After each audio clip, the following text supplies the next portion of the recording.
You ever get the feeling that some people just can't take a hint?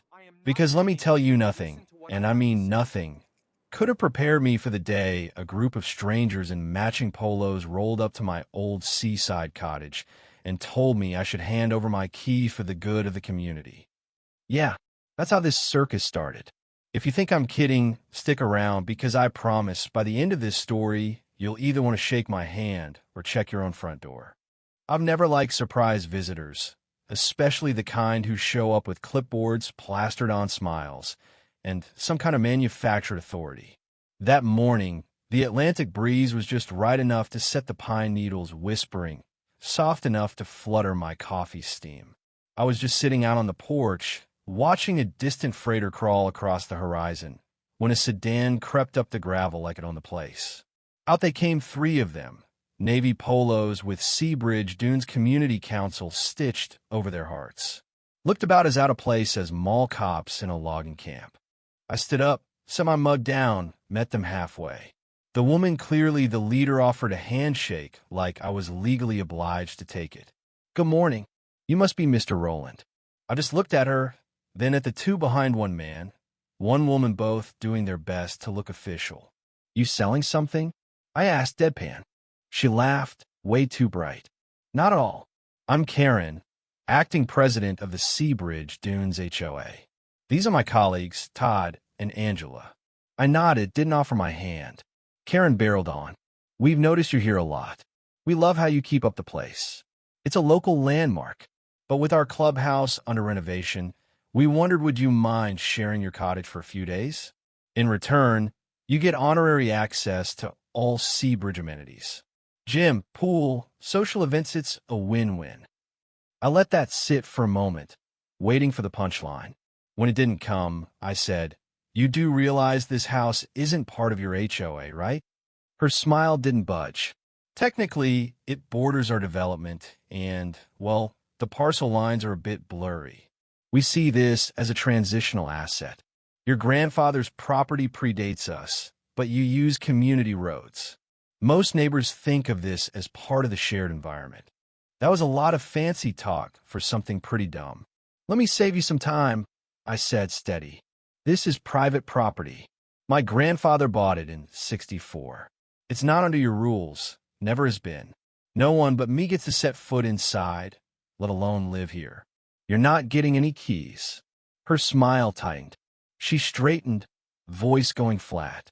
"We're just trying to act in the best interest of the community. If you refuse to cooperate, we may have to explore other avenues." I pulled out my phone and hit record. "Could you repeat that?" She blinked, recalibrating. "We'll need to see if your exclusive use aligns with zoning standards, especially in a designated coastal cooperation zone like this." I nearly laughed. "There's no such thing for this land. Check county records before you make up legal phrases. And just so you know, this is all being recorded. There are cameras on 24/7. One uninvited person on my property, and I call the sheriff. You get one warning." Todd looked at his shoes. Angela wouldn't meet my eyes. Karen's smile was dead in the water. They left. No argument, just stiff backs and the scent of fake politeness. As her car disappeared up the hill, I checked my cameras. All clear. My coffee was cold. Figures. Next day, I'm sitting in some windowless Charlotte conference room, trying not to die of boredom when my phone buzzes. Security alert. Motion detected at the cottage. 9:42 a.m. Two men, matching HOA polos, stroll through my side gate. One's on a clipboard. The other's unfurling a roll of lockpicks by my back door. That's when my heart kicked into gear. I hit the intercom. Step away from the door. "You're being recorded. I've already called the police." They bolted, vaulted the steps, scrambled through the yard, right back to a marked HOA SUV. I wasn't bluffing. I called the sheriff, sent the footage, pinged my lawyer, and excused myself from that meeting with the words, "I have to deal with an attempted break-in at my coastal property." That set a new office record for awkward silence. Turns out, one of those men was an active HOA board member, the other his casino locksmith. They've been planning this, banking on me not catching them. My neighbor, Glenn, texted later, That Karen lady was back, pointing at your house with some real estate guy. They weren't just trying to borrow my house, they were plotting to claim it, maybe even flip it. Next morning, I find a fat envelope in the mailbox, official letterhead and all. Inside, some half-baked legalese claiming my property had been classified as an auxiliary asset, citing imaginary rules and a photocopied map with my land outlined in highlighter. If you don't comply in 72 hours, we'll escalate to arbitration. Arbitration for property they don't own. I laughed, then got to work. I called the county. No such rule. No ambiguity. Not even close. Hired a land surveyor. Old-timer named Hal guy, smelled like diesel, and carried a map for every boundary dispute since the 80s. We walked my whole lot. He marked every old stone and rod, gave me a stamped statement. My land, outside all HOA borders. This fake map, he said, holding their photocopy, looks like a kid's school project. I mailed the HOA a cease and desist with Hal's map attached, along with a polite note. Next attempt lands you in court. Glenn kept watch. He saw Karen running guest housing strategy meetings, telling neighbors I'd agree to share. Turns out, she'd pulled this trick before, moved her niece into a vacant house while the owner was out, called it community usage. HOA backed her up until the owner threatened to sue. This time, they were doubling down on me. One Friday, I come back to the cottage, flip the lights, nothing. No power, no Wi-Fi. Outside, the electric meter's just gone. Duke Energy says, meter pulled for non-payment, signed by HOA. I'm on autopay. Fraud. I demand the records. They show a forged signature, a bogus number, and a note about temporary community use. I file a dispute. The next morning, a technician restores my power, muttering about odd calls from community liaisons. Someone tried to cancel the repair. The name? Karen. After that, I upgraded everything, new locks, more cameras, thermal sensors. Took my files to the sheriff. Showed them every fake notice, every trespass, every lockpick, every screenshot. The detective said, this isn't just harassment, this is organized. Maybe enough for charges if I caught them in the act again. Things got too quiet. I barely left the house.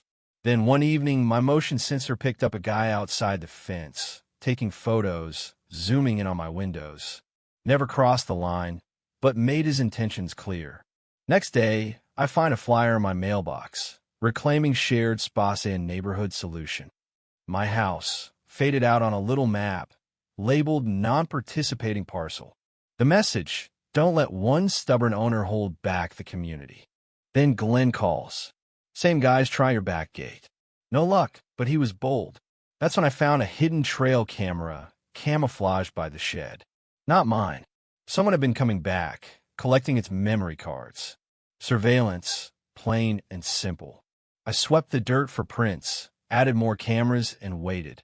At dawn a few days later, there's a knock, firm, insistent.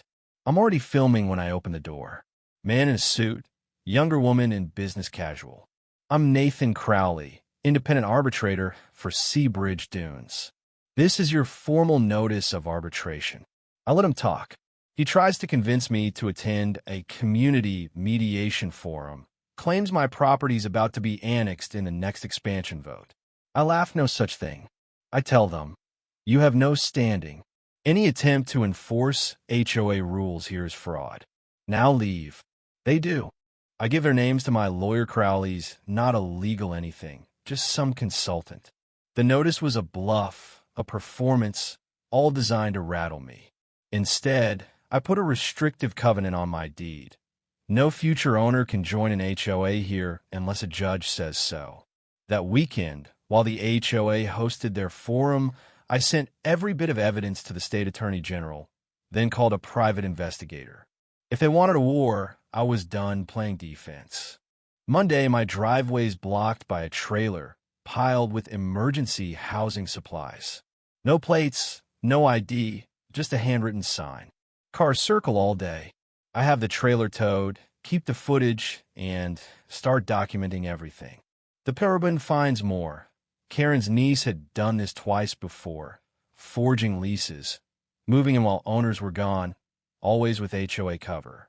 Sometimes they even paid settlements to keep it quiet. By Wednesday, it boils over.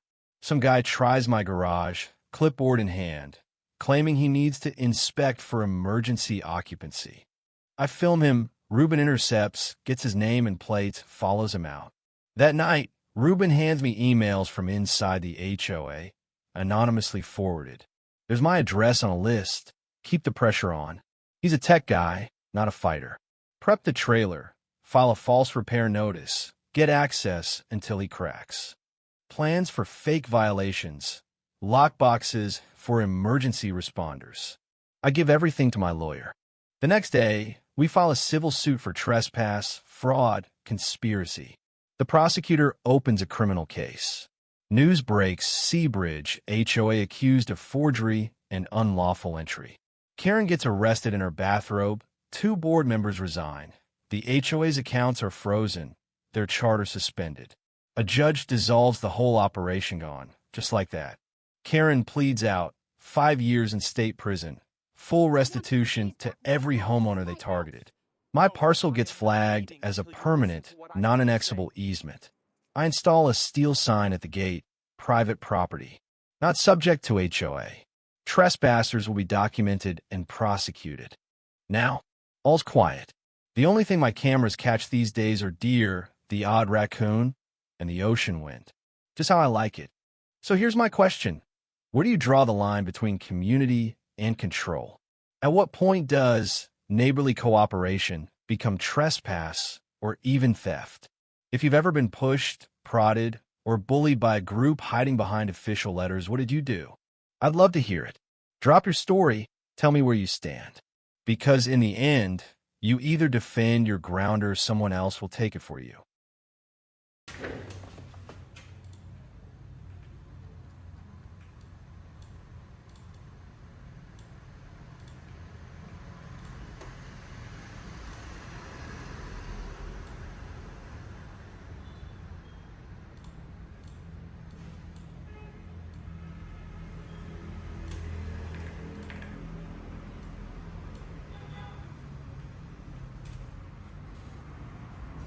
Cảm ơn tất cả các bạn đã xem video.